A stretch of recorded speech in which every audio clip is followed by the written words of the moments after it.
మేడారంలో తెలంగాణ మంత్రులు పర్యటించారు. మంత్రులు పొంగులేటి శ్రీనివాసరెడ్డి, కొండా సురేఖ, సీతక్క, అడ్లూరి లక్ష్మణ్ మేడారం చేరుకుని అక్కడ పునర్నిర్మాణ పనులను పరిశీలించారు. ఆపై వనదేవతలను దర్శించుకున్నారు.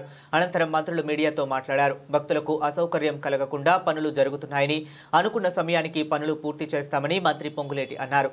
10 కోట్ల మంది భక్తులు వచ్చినా దర్శనానికి ఇబ్బందులు లేకుండా పనులు చేస్తున్నామని తెలిపారు. ఆదివాసీల మనోభావాలను గౌరవిస్తూ పనులు చేస్తున్నామని, ఆదివాసీ పూజారుల ఆలోచనలతోనే పనులు జరుగుతున్నాయని మంత్రి వెల్లడించారు.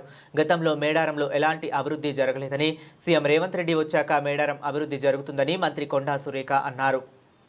సుదీర్ఘంగా ముఖ్యమంత్రి రేవంత్ రెడ్డి గారి ఆలోచనలకి, ప్రభుత్వ ఆలోచనలకు అనుగుణంగా గిరిజనుల ఆరాధ దైవమైన సమ్మక్క సారలమ్మ జాతరకు సంబంధించిన అంశాల గురించి, ఈ మేడారంలో ఈ సమ్మక్క సారలమ్మకు సంబంధించిన అభివృద్ధితో పాటు ఒక 200 సంవత్సరాల వరకు ఈ ప్రాంగణాన్ని ఒక అధునాతనంగా గిరిజన సాంప్రదాయబద్ధంగా అభివృద్ధి చేయాలని రాష్ట్ర ప్రభుత్వం గౌరవ ముఖ్యమంత్రి గారి సూచనలతో ఈ కార్యక్రమాన్ని చేపట్టి వడివడిగా ఒక 25 రోజుల క్రితం మొదలెట్టి ఈ కార్యక్రమాలు ఇక్కడ జరుగుతాయి. కొన్ని సంవత్సరాలు, కొన్ని తరాలు ఉండే జాతర ప్రాంగణం యొక్క పునరుద్ధరణ పనులు, సేమ్ టైంలో ఈసారి జాతర కూడా ఉండడంతో ఆ జాతర కూడా ముందస్తుగా జనవరి 28 నుంచి 31 వరకు రావడంతో ఇంకా అధికారులు కానీ ఇక్కడ మేము కానీ రెగ్యులర్గా మీటింగ్స్ పెట్టుకొని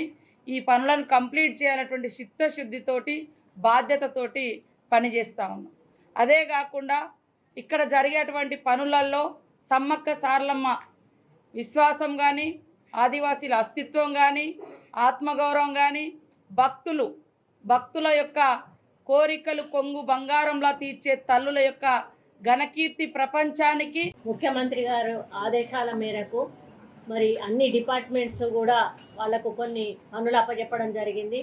ఏ డిపార్ట్మెంట్స్ ఏ పనులు ఏ టైంలో చేయాలి అని గతంలో మేము ఒక కట్ ఆఫ్ డేట్ పెట్టడం జరిగింది. ఈరోజు రివ్యూలో ఆ కట్ ఆఫ్ డేట్ వరకు కూడా పనులు అయ్యాయా లేవా, ఇంకా ముందు చేయాల్సిన పనులేంటి, మరి ఏ టైం వరకు చెయ్యాలి, మళ్ళీ మేము ఏ రోజు విజిట్కి వస్తామో, డిపిఆర్ ఉందో ఆ సీఎం గారు ముందు పెట్టి మళ్ళీ వారి దగ్గర ఏమన్నా సలహాలు సూచనలు ఉంటే, మార్పులు చేర్పులు ఉంటే కూడా ముందే తీసుకొని కన్స్ట్రక్షన్కు ముందే అవి కూడా అమలు చేసే దిశగా మరి ముందుకు వెళ్ళాలని ఈరోజు మీటింగ్లో నిర్ణయం తీసుకోవడం జరిగింది.